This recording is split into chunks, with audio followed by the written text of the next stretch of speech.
Bloke debate of 2023. Oh.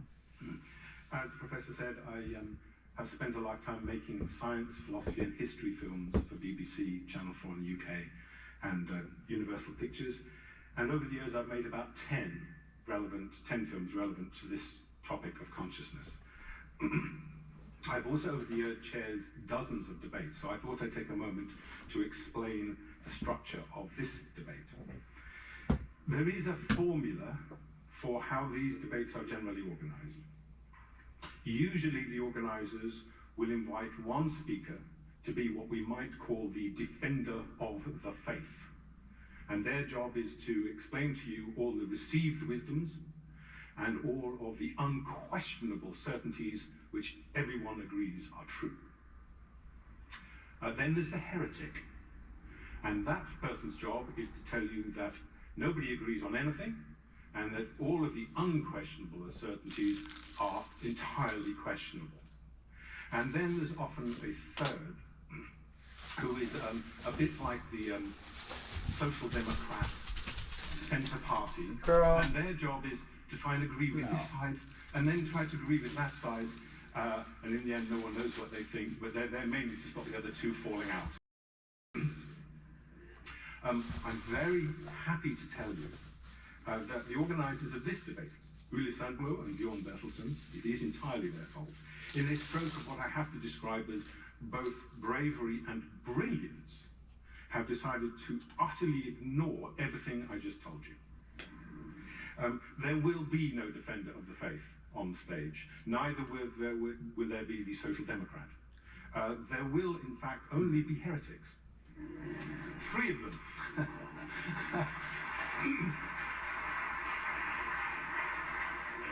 Now, it is true that some of them are more heretical than others, but they have each, in their own way, questioned some of the long-held assumptions of modern science, sort of chipped away at the articles of faith, one might even say the dogmas of conventional science, which form the battlements of established wisdom.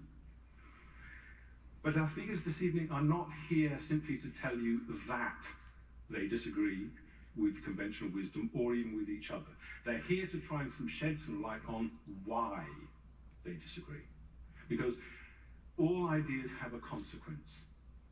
I think people accept or reject an idea based on what they think the collateral damage to the rest of their worldview will be. Because if you accept an idea, sometimes you find that that idea then forces you to give up another idea you're really not happy about giving up. And if that's the case, then people say, oh no, that's rubbish. If it's not going to do much damage, they say, oh, that's terribly interesting, Professor. And that's what we're here to do, really, is to talk about and explore what are the consequences, what's at stake if any of the ideas our speakers put forward are true. Is this a good thing to do, a scientific thing to do? Well, here's a quote written by one of our panelists, and see if you can decide which of the 3 of them wrote this. Here's the quote. It is not anti-scientific to question established beliefs, but central to science itself. At the creative heart of science, the creative heart of science is a spirit of open-minded inquiry. Ideally, science is a process, not a position, not a belief system. Innovative science happens when scientists feel free to ask new questions and build new theories, and that is what we are going to do this evening. Asking questions, looking at new, perhaps even heretical ideas, but ideas that matter, which have a consequence beyond themselves, where there are things at stake if any of them turn out to be true. Consequences for how we understand ourselves, how we understand the people we might be able to become for our place in nature. And the central question, as the professor said, it revolves around this idea of consciousness, which on the one hand I'm sure you're all familiar with. I think most of you, perhaps all of you, are conscious. But are you sure the person next to you is? How do you know? Is your dog conscious? Could your computer be conscious? How about trees? How could he say that, baby? Heretical? Silly? Well, maybe. So let me finish by just introducing our speakers. I will introduce each speaker in turn. They will have approximately 15 minutes to convince you of their heresy. And our first speaker this evening is Anil Seth. He is one of Britain's leading neuroscientists, head of cognitive computational neuroscience at University of Sussex, which is, I can tell you, a hotbed of heresy. He is the recent winner of the prestigious Faraday Award, and in his book, The Being You, A New Science of Consciousness, he made it very clear that the human brain is not a computer made of meat. Anil, the floor is yours.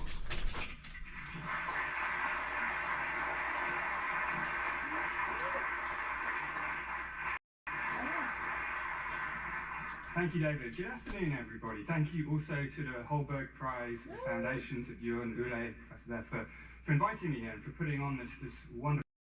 When I first heard how it was going to be organised, I hadn't heard about it before. It just struck me. What a wonderful thing to be part of. So I'm very, very happy indeed to be here, and also to see the first snow of the year in Bergen. Yes, love it. Right, 15 minutes to convince you of my heresy.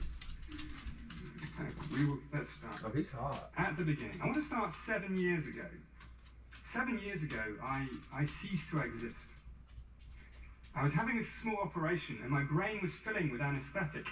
And I remember these sensations of blackness and detachment and this falling apart. And then I was back. I was drowsy and disoriented, but I was definitely there. Now, when you wake up from a deep sleep, you might be confused about the time, but there's always this basic sense of continuity, of some time having passed between then and now. But just out of interest, how many people in the audience have had general anaesthesia and are willing to admit to it? Quite a lot. Okay, for those that haven't, I highly recommend it. Really interesting non-experience. And that's because when you come around from anaesthesia, from general anaesthesia, it's very different. I could have been under for 5 minutes, 50 years. I just wasn't there. Under is an understatement. It was total oblivion. Now, anaesthesia is a modern kind of magic. It takes people, turns them into objects, and then back again into people. And when we come around and open our eyes, our brains do much more than merely process information. We are not computers made of meat. Our minds are filled with light and colour, with shade and shape. We experience the world around us and being a self within that world. How does this happen? What makes us more than merely complex biological objects? This is the challenge of understanding consciousness, which, in my view, is one of the most exciting and vibrant frontiers of modern science. I'm very honoured to participate in this year's debate, along with Dr. Sheldrake, Professor Lerman, and David. And we'll be discussing two questions, I think. One is, do conscious experiences happen both within and beyond the brain? And also, can science solve this hard problem, the so-called hard problem of consciousness? And in the remainder of my opening remarks, I'm going to talk more about the solving the hard problem of consciousness, but I'll say a little bit about whether consciousness extends as well. Let's start with a couple of definitions. What is consciousness? Well, the philosopher Thomas Nagel defines it this way, and it's a good starting point for me. He says, for a conscious organism, there is something it is like to be that organism. It feels like something to be me. It feels like something to be each one of you. Probably feels like something to be a bat, or an ape, or a kangaroo. But it doesn't feel like anything to be a table, or this lectern, or a blade of grass, or a laptop computer, probably. For these things, there's probably no experience going on at all. At least this is a reasonable starting assumption.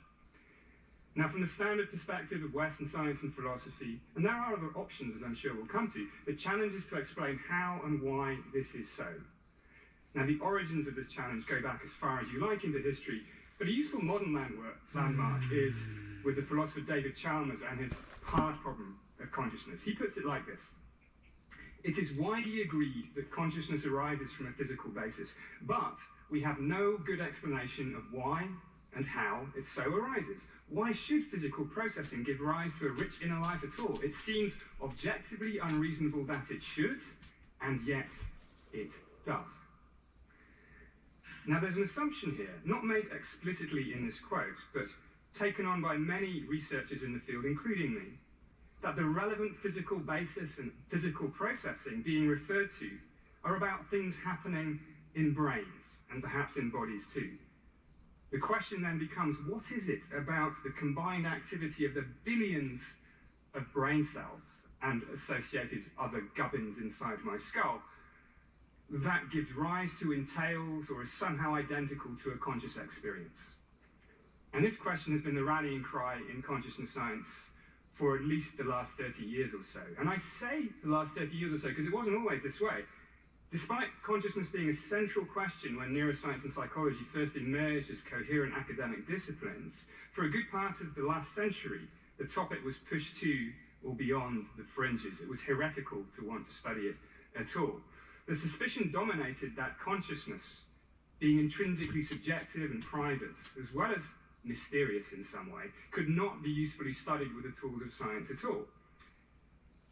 The psychologist Stuart Sutherland wrote in the International Dictionary of Psychology in 1989, just before I started my undergraduate degree, that consciousness is a fascinating but elusive phenomenon. It is impossible to specify what it is, what it does, or how it evolves. Nothing worth reading has been written on it. It's a pretty pessimistic outlook. Fortunately, things have changed, and I feel lucky these days to have been part of a renaissance in the scientific study of consciousness. And it's not just science, it brings together scientists of all stripes: mathematicians, psychologists, neuroscientists, psychiatrists, computer scientists, physicists, with philosophers, also with anthropologists and other social scientists, all trying to tackle this fundamental problem. And while no one has yet cracked it, exciting progress has been made and continues to be made. Now, the initial strategy in studying consciousness, and still a very popular approach, is to look for the so-called neural correlates of consciousness, the fingerprints of consciousness in the brain, or footprints. These are the parts of the brain or aspects of brain activity that change when consciousness changes. And thanks to the fancy new tools of brain imaging and other things we have available these days, we can look into the brain to find these neural correlates. These can be global changes in consciousness, what happens when we lose it, like in general anesthesia.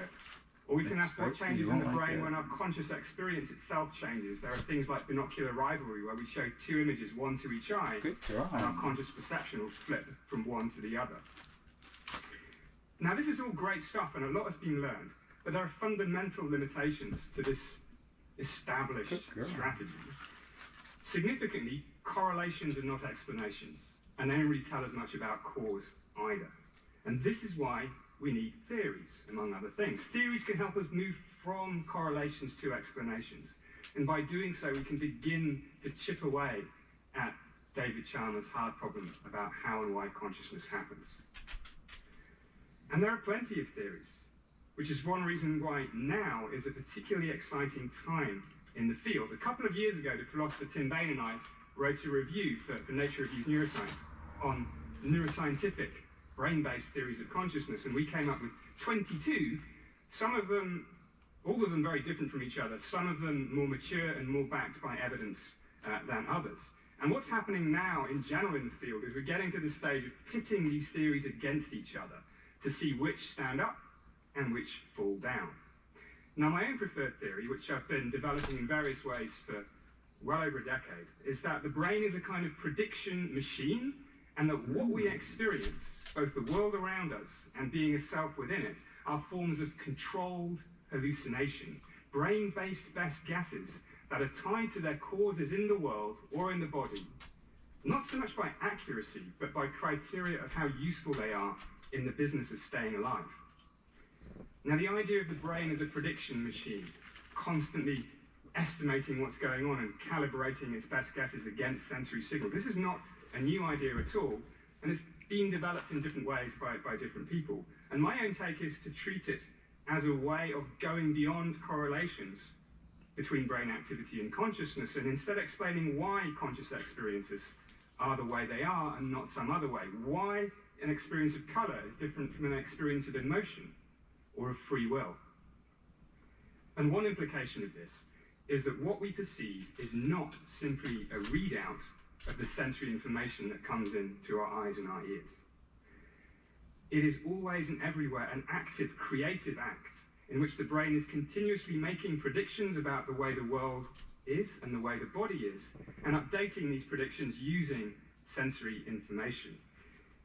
And in my take on this, that is what we experience. We experience the predictions, not a readout of the sensory information. Our experiences of the world and the self come from the inside out, just as much, if not more than, from the outside in. And this means that we inhabit surprisingly different inner worlds, as I'm sure Tanya Limon will explain next, even for the same shared objective reality. But what this does not mean, at least in my view, is that consciousness itself extends beyond brains, or that our vision, for example, is a force emitted from the eyes. Another implication is perhaps even more controversial, which is that, unlike the majority of my colleagues, and this is where my heresy takes flight, I think that consciousness is intimately connected to our nature as living creatures, so that life may be a necessary condition for consciousness. And this pushes back on the tired old metaphor of the brain as a computer, really highlights how different we are from the large language models and other artifacts of AI that increasingly dominate our societies and our lives. And I mention this in part to underline that even within the constraints of what's often called mainstream neuroscience, there is a lot of variety and controversy. Some other prominent theories, such as there's a neuroscientist called Giulio Tononi, who has a theory called the integrated information theory of consciousness. This makes other incredibly counterintuitive predictions, such as that vivid conscious experiences might happen with almost no neural activity at all. So lots of controversy. Will any of these theories solve the hard problem? Well, from where we are now, I think it's too early to say, but I'm optimistic. And there's a lesson here from how our understanding of life developed. It wasn't so long ago, maybe 150 years, that the challenge of understanding life seemed to be beyond the reach of science, perhaps as mysterious as the challenge of consciousness seems to us today.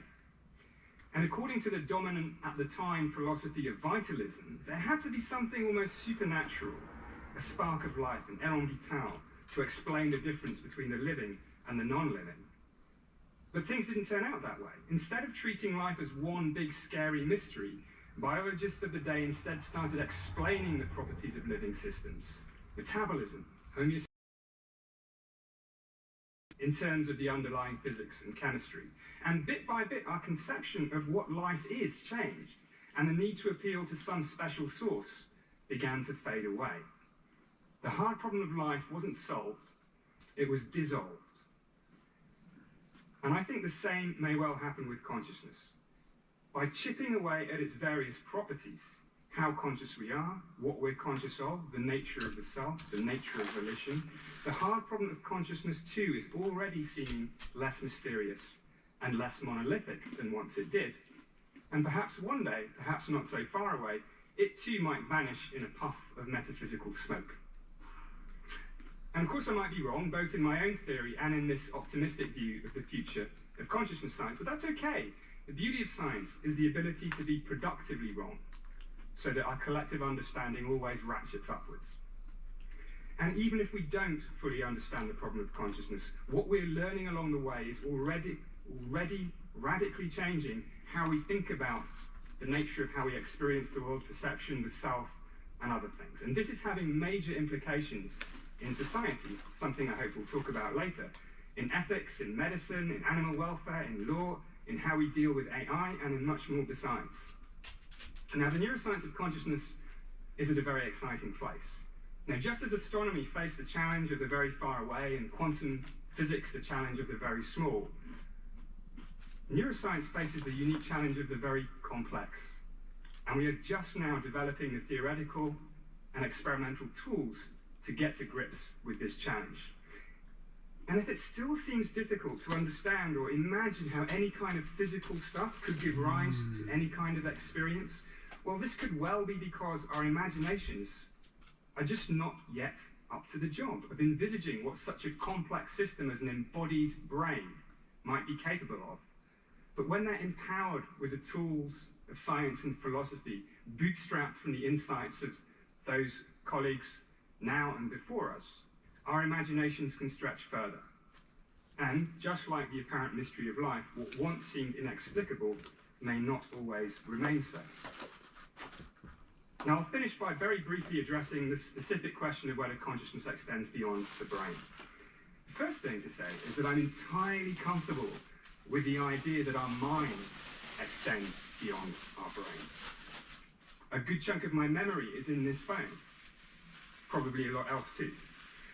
And indeed, part of what it is to be myself is in my perception of how others perceive me, and so depends, although indirectly, on things outside my own brain.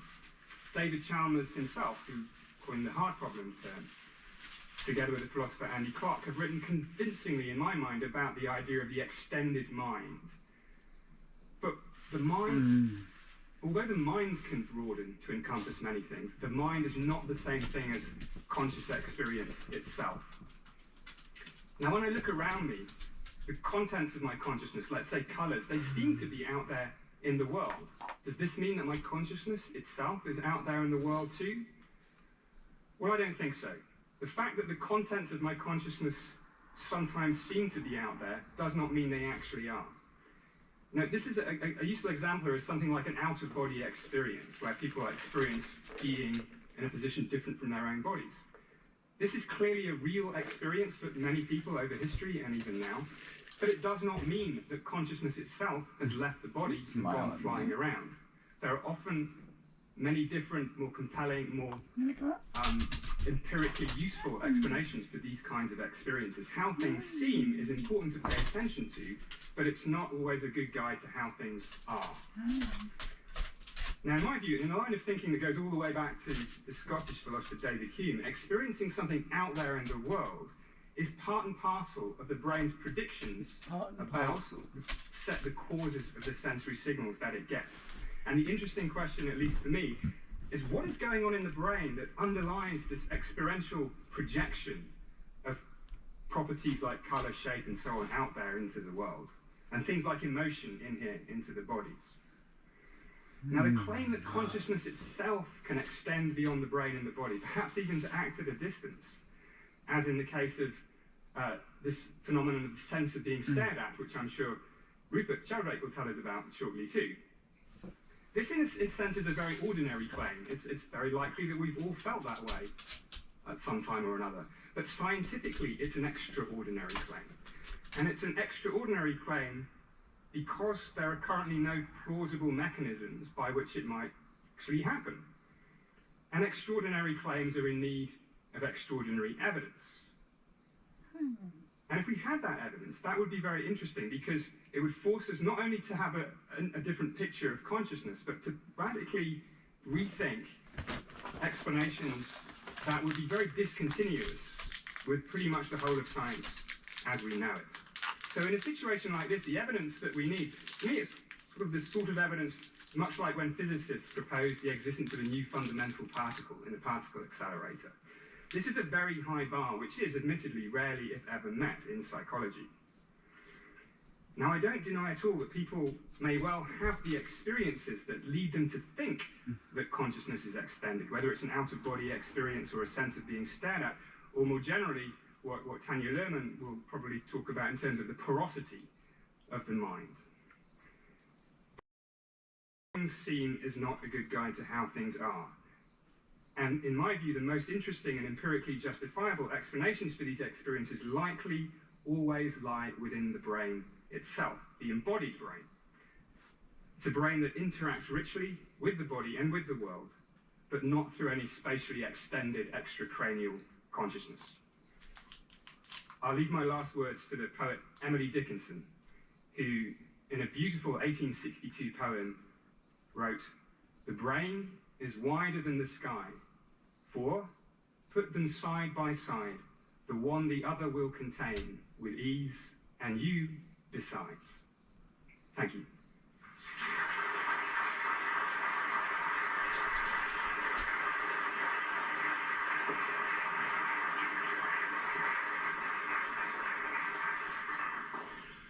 Thank you, Emil. Our second speaker this evening is Tanya Lerman. She is the Albert Ray Lang Professor of Anthropology at Stanford University. She teaches both anthropology and psychology, and is, in my opinion, and the opinion of many others, one of the most original and challenging anthropologists currently working. In her books, When God Talks Back and How God Becomes Real, Tanya has laid down a formidable and nuanced challenge to those who would dismiss so many of the ancient and mysterious aspects of the human mind. Tanya, the floor is yours.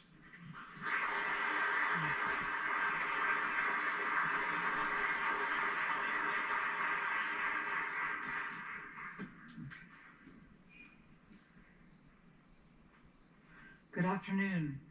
I think that Bergen is one of the most beautiful cities I've ever seen.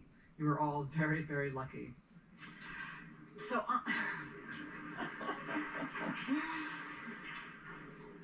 I'm here because as an anthropologist, I've seen in my work that humans can come to experience their own thoughts as not their own and as not inside them.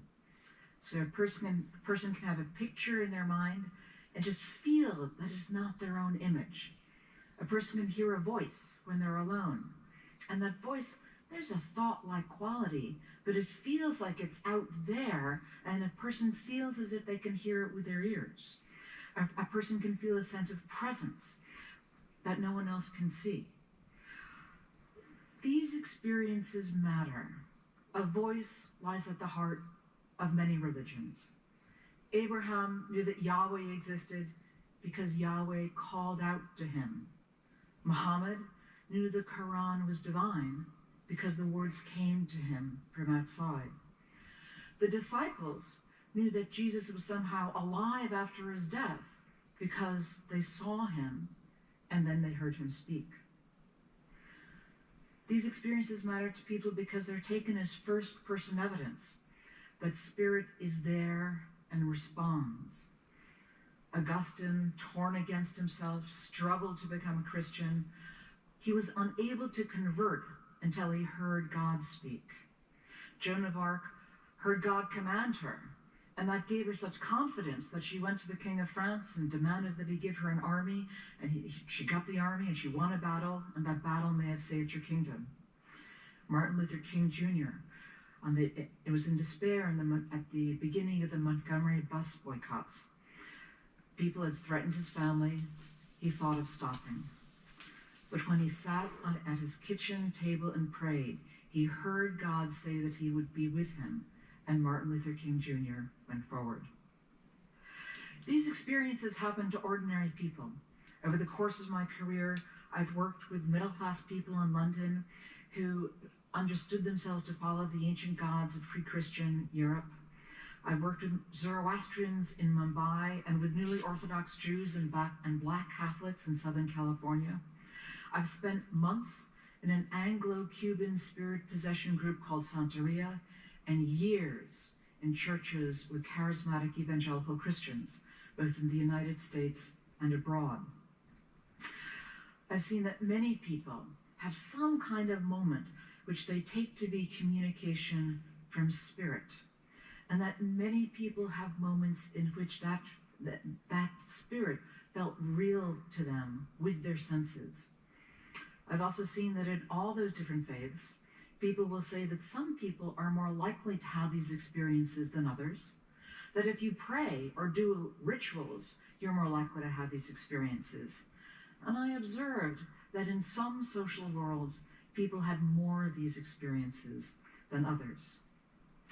To understand this, I think we need to go back to Anil's starting point, which is phenomenology and what it is like to feel aware. And I want to make two simple observations about what it feels like to have thoughts. The first is that humans are aware of their awareness. In some way, to some extent, they mark that awareness as distinctive. You could call it the difference between interiority and physicality, or inner or outer, or we would say mind and body. In my own work, on a project led by a young psychologist called Kara Weissman, we were able to show that in 5 different countries, not only adults but children distinguished between things of the mind and things of the body. At the same time, people map that distinction in different ways. In Vanuatu, people imagined anger